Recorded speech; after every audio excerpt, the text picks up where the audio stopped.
आदरणीय अध्यक्ष महोदय जी, आज इस विषय पर आपने मुझे बोलने का मौका दिया, इसके लिए मैं आपकी बहुत बहुत आभारी हूँ।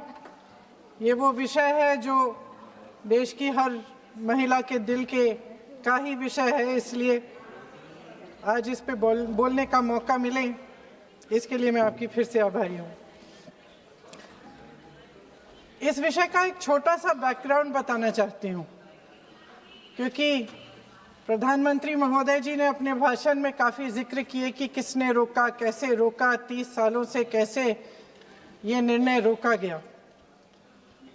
तो इसका बैकग्राउंड ये है, मेरे सत्ता पक्ष के साथियों को शायद ये बात पसंद नहीं आएगी, लेकिन इसका ऐतिहासिक बैकग्राउंड ये है कि इसकी शुरुआत भी नेहरू नाम के एक व्यक्ति ने ही किया। लेकिन घबराइए नहीं, ये वो नेहरू नहीं है जिनसे आप इतना कतराते हैं। ये उनके पिताजी मोतीलाल नेहरू जी ने एक रिपोर्ट तैयार की थी 1928 में, और उस प्रतिवेदन को उन्होंने कांग्रेस पार्टी की कार्य समिति को दिया था। वो एक समिति के अध्यक्ष थे, उसमें उन्होंने 19 मूल अधिकारों की सूची बनाई थी। 1931 में सरदार पटेल जी की अध्यक्षता में कांग्रेस अधिवेशन हुआ था कराची में।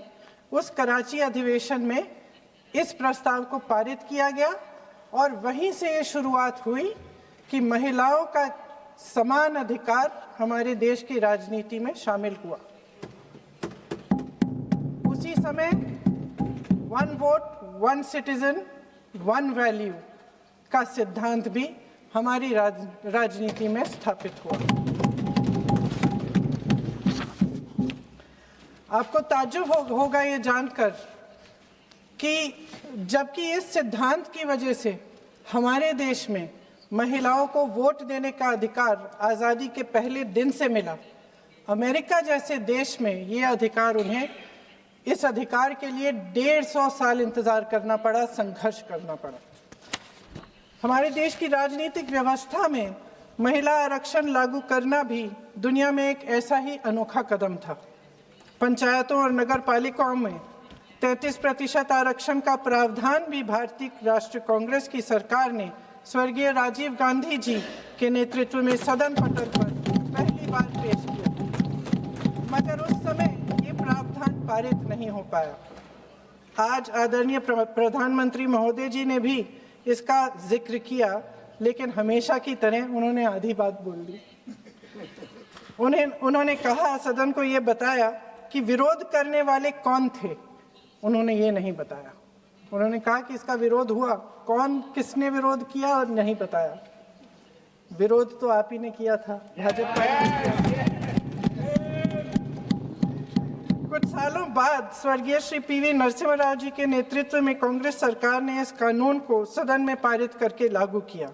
आज अपने भाषण में प्रधानमंत्री जी ने जब पंचायत की आंदोलित महिलाओं का जिक्र किया, तो ये समझ लीजिए कि इस कदम के चलते ही आज 40 लाख पंचायत प्रतिनिधियों में से 15 लाख महिलाएं हमारे लोकतंत्र में भागीदार हैं।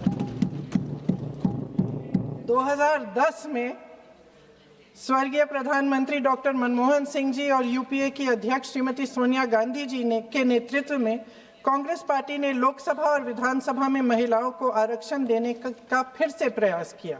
राज्यसभा में इसे पारित भी कराया, लेकिन लोकसभा में आम सहमति नहीं बन पाई। 2018 में आदरणीय श्री राहुल गांधी जी ने मोदी जी को एक पत्र लिखा, और उस पत्र में उन्होंने कहा कि ये महिला का जो आरक्षण है ये 2019 तक लागू हो जाना चाहिए।